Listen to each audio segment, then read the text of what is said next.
Welcome to R5 TV news.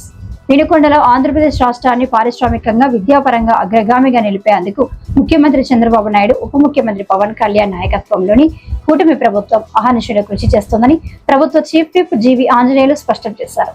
Vinukonda పట్టణం అరుంధతి కాలనీలో నూతనంగా నిర్మించిన ప్రభుత్వ ఎస్టీ హాస్టల్ భవనాన్ని పరిశీలించిన ఆయన అనంతరం ఏర్పాటు చేసిన విలేకరుల సమావేశంలో మాట్లాడారు.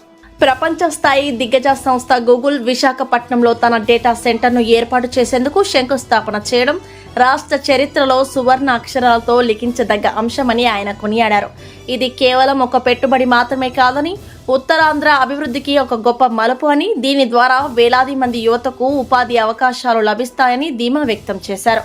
ప్రస్తుతం దేశంలోనే పెట్టుబడుల ఆకర్షణలో ఏపీ నెంబర్ 1 స్థానంలో నిలవడం ప్రభుత్వ చిత్తశుద్ధికి నిదర్శనమని పేర్కొన్నారు.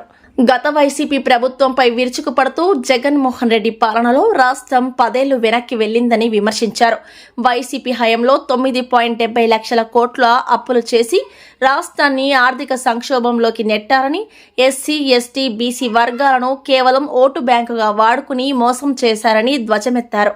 2022 నాటికే పూర్తి కావాల్సిన ఎస్టీ గురుకుల పాఠశాలలను బిల్లులు చెల్లించకుండా మధ్యలోనే వదిలేశారని, ఇప్పుడు తమ ప్రభుత్వం ప్రత్యేక నిధులు కేటాయించి వాటిని పూర్తి చేసి విద్యార్థులకు అందుబాటులోకి తెస్తోందని చెప్పారు. వినుకొండలో బీసీ విద్యార్థుల కోసం 35 కోట్ల రూపాయల భారీ వ్యయంతో నిర్మించబోయే గురుకుల భవనం విద్యా విప్లవంలో మరో మైలురాయి కానుందని తెలిపారు. గతంలో జాబ్ క్యాలెండర్ పేరుతో నిరుద్యోగులను మోసం చేశారని, కానీ తమ ప్రభుత్వం అధికారం చేపట్టిన వెంటనే మెగా డిఎస్సి ద్వారా 16,347 ఉపాధ్యాయ పోస్టుల భర్తీకి శ్రీకారం చుట్టిందని గుర్తు చేశారు.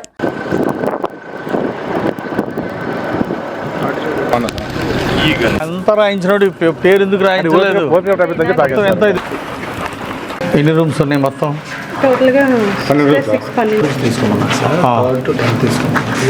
కరెంట్ రావాలా? ఓకే, దానికి ఇమీడియట్ రిక్వెస్ట్ పెట్టండి. అదేనమ్మా, నాకు ఎస్టిమేషన్ ఇవ్వండి. రిక్వెస్ట్ లెటర్ పెట్టు.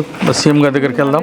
ఎక్కడికి వెళ్ళినా బిల్డింగ్ 180 degrees ఈస్ట్ వెస్ట్ అట్లా ఉండేట్టు ప్లాన్ చేయండి. నార్త్ సౌత్ 180 degrees కరెక్ట్గా కంపాస్ ఉండేట్టు బిల్డింగు మార్కింగ్ ఇవ్వండి. సౌత్ వెస్ట్లో బిల్డింగ్ ఉండాలా ఎప్పుడైనా సరే. ఎక్కడికన్నా ఒకసారి డీఈలు ఈలు అంతా మన నియోజకవర్గానికి సంబంధించినవి, మన పల్నాడు జిల్లాకు సంబంధించినవి ఒకసారి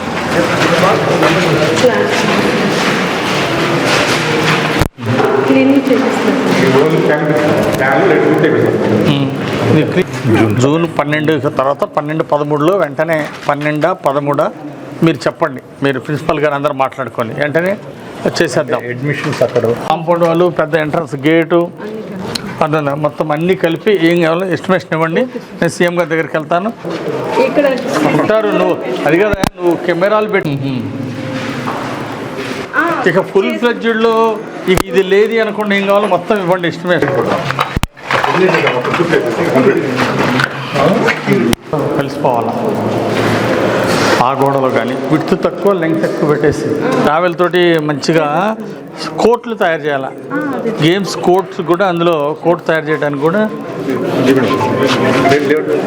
సో ఇదేమో షటిల్ కోర్టు, ఇది వాలీబాల్ కోర్టు సార్. ఇది ట్రాక్ అంతా కూడా సార్ పెట్టేస్తా. చూడాలిగా పెట్టుకోవాల్సింది ఇప్పుడు కదా అసలు. కొంచెం ముందుకెళ్ళం కాబట్టి బిల్డింగ్ పూర్తయింది.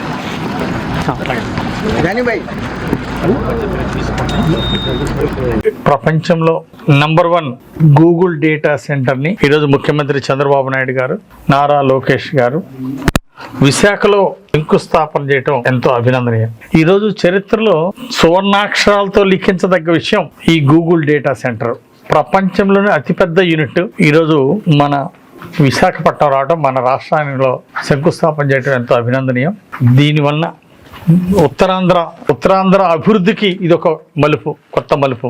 ముఖ్యమంత్రి చంద్రబాబు గారికి, అట్లాగే విద్యాశాఖ మంత్రి, ఐటీ, ఈరోజు ఉద్యోగాల కృషికి, పెట్టుబడులు తీసుకురావడానికి, ఈరోజు భారతదేశంలో పెట్టుబడులు తీసుకురావడంలో నంబర్ 1 రాష్ట్రంగా చేసినటువంటి నారా లోకేష్ గారికి, చంద్రబాబు నాయుడు గారికి, పవన్ కళ్యాణ్ గారికి ప్రత్యేక ధన్యవాదాలు, అభినందనలు తెలియజేస్తున్నా. సీఎం గారు రాత్రి అనక పగలనక అహర్నిశలు కష్టపడి రాష్ట్ర ప్రజలకు ఒక బంగారు భవిష్యత్తు ఇవ్వడం కోసం, రాష్ట్రాన్ని అభివృద్ధి చేయడం కోసం అహర్నిశలు కష్టపడుతున్నారు. ఈరోజు ప్రజలందరూ గతంలో ఇన్నిండు రానన్ని పరిశ్రమలు ఈరోజు ఒక ఆంధ్రప్రదేశ్కే ఎక్కువ పరిశ్రమలు 16 లక్షల కోట్లు పెట్టుబడులు వచ్చినాయి అంటే ఈరోజు ఎన్డీఏ ప్రభుత్వం కృషి, ముఖ్యమంత్రి చంద్రబాబు నాయుడు గారి కృషి.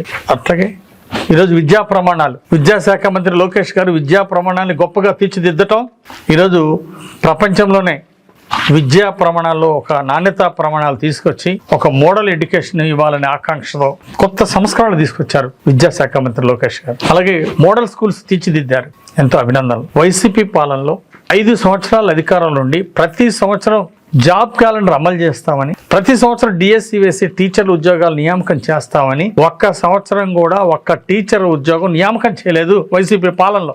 కానీ లోకేష్ గారు 16,000 టీచర్స్ పోస్టులు, 150 కేసులు తప్పుడు కేసులు వేసినా కానీ దాన్ని అధిగమించి 16,000 టీచర్ రిక్రూట్మెంట్ డిఎస్సి ద్వారా చేయడం ఎంతో అభినందనీయం. అట్లాగే ఈరోజు మెగా పేరెంట్స్ డే ఒక వినూత్న ప్రక్రియ, దేశంలోనే ఒక రోల్ మోడల్గా మన రాష్ట్రంలో జరగటం అభినందనీయం.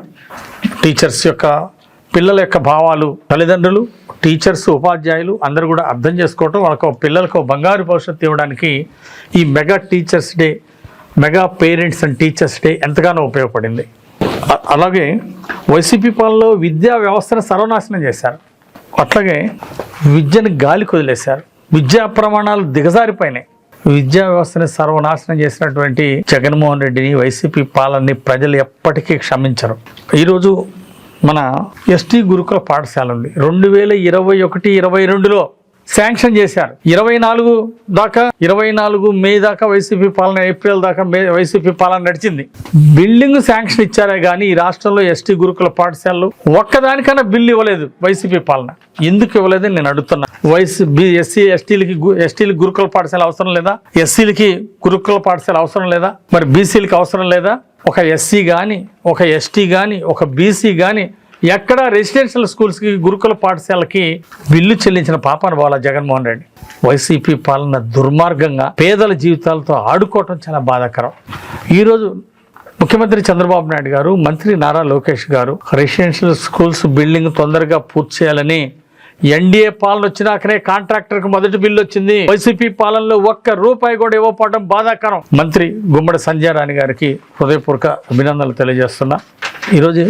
ఈరోజు విద్యా ప్రమాణాల్లో నాణ్యతా ప్రమాణాలు పెంచడం జరుగుతూ ఉందంటే కారణం ఇదే. ఈ రెసిడెన్షియల్ స్కూల్ బిల్డింగ్ ₹3 కోట్ల ఖర్చు పెట్టి ఈరోజు ఎస్టీ గురుకుల పాఠశాల ఇక్కడ బ్రహ్మాండంగా నిర్మాణం పూర్తయింది. దీనిలో వైసీపీ పాలనలో ₹1 కూడా లేదు. 5 ఏళ్ల పాలనలో ఒక్క గురుకుల పాఠశాల ఎక్కడైనా ఎస్టీలకు కానీ, ఎస్సీలకు కానీ, బీసీలకు కానీ ₹1 చెల్లించారా వైసీపీ వాళ్ళని నేను అడుగుతున్నా.